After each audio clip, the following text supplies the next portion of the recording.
Welcome back, everybody, to the Search Show 24/7. This is episode 3 of Girl Meets World, entitled Girl Meets Sneak Attack. So let's get right into it. Take on the world, take on the world. Alright, guys, Girl Meets World.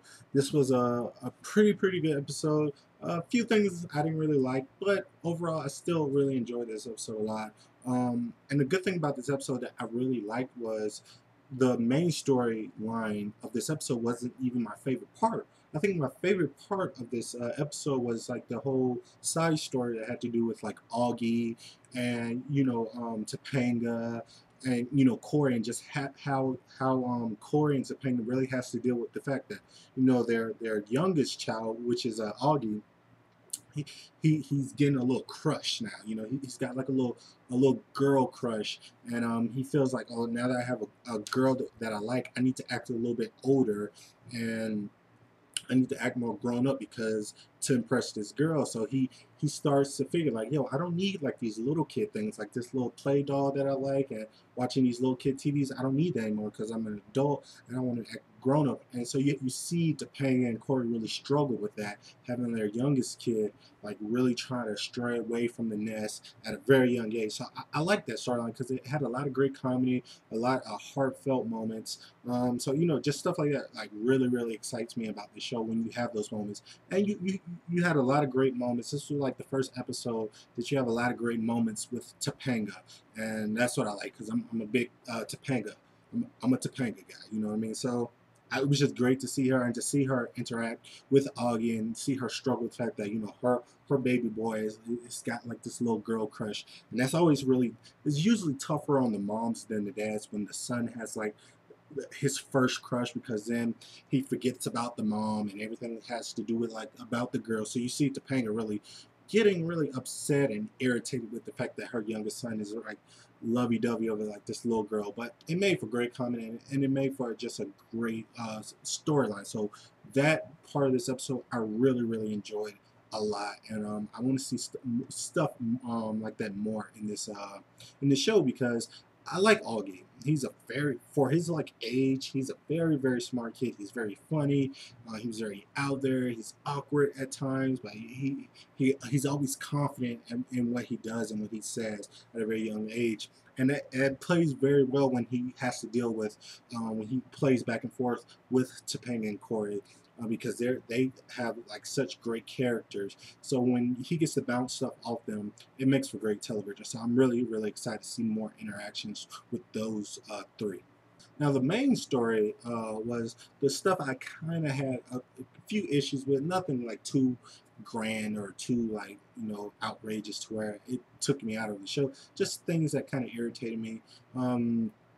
Was the whole storyline with Riley and Lucas, and Lucas talking to this other girl, and how Riley's getting very jealous of the fact that Lucas is talking to this other girl, and she feels like it's going to break up their friendship and stuff. So just that whole jealous fact, I get that part, but at the same time it wasn't that interesting of a story to me, for me to just get into. Maybe because I'm like a little bit older and I'm done with like the whole like middle school, high school type like crushes stuff. But I get it because we're in that new age where that's what all these girls and all these boys, that's all they think about. It's like their first crush and who like they're like enamored with and who they're just obsessed with. So I get that part, but for me it kind of just threw me off because it wasn't that interesting for me. But what was a really highlight in this in that storyline was the whole Farkle thing.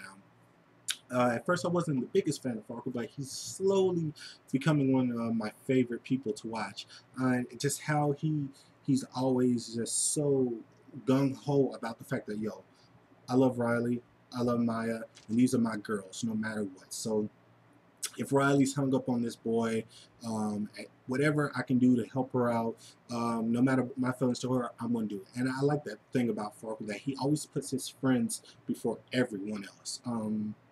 Before his he always puts his friends before his true feelings, and that's just a really good characteristic of him. And it just shows like he's more than like the the goofy side character that he portrays. He has more depth to his character, and I would like to I would like to see them explore that more because I saw that kind of blossom in episode 2 when he was with Maya, and him just keeping like the paper that she drew, and just him like really appreciating their friendship. And it just went a step further in this episode where he was willing to help out Riley in her situations, even though he's like madly in love with Riley and Maya. So I can appreciate stuff like that. But the whole like Riley and Lucas thing, it didn't really do it for me. I don't want Riley in this whole season to be caught up on this one boy, because we already know that it's going to be a season 2. I'm pretty sure season 3. So they have time for her to just get caught up on this boy. But I don't want like this main season to be caught up on just this one boy and just that be the main focus of each episode. And her just trying to deal with the fact and get out like sticky situations because she puts herself into situations that gets her into trouble because of Lucas, because she's just so like she just has this big old crush with him.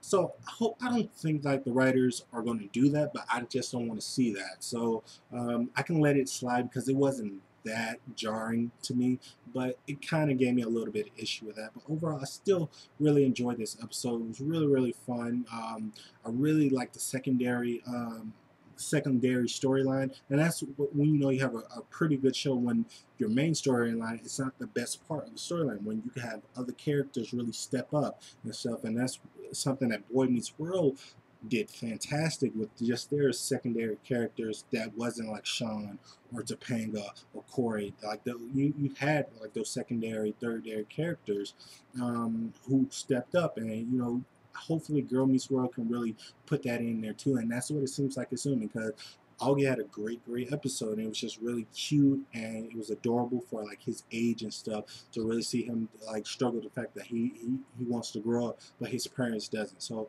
overall, I really enjoyed this episode. What did you guys think about this episode? Please like this video, comment, subscribe, tell me what you thought, and as always, this is the Cirque Show 24/7.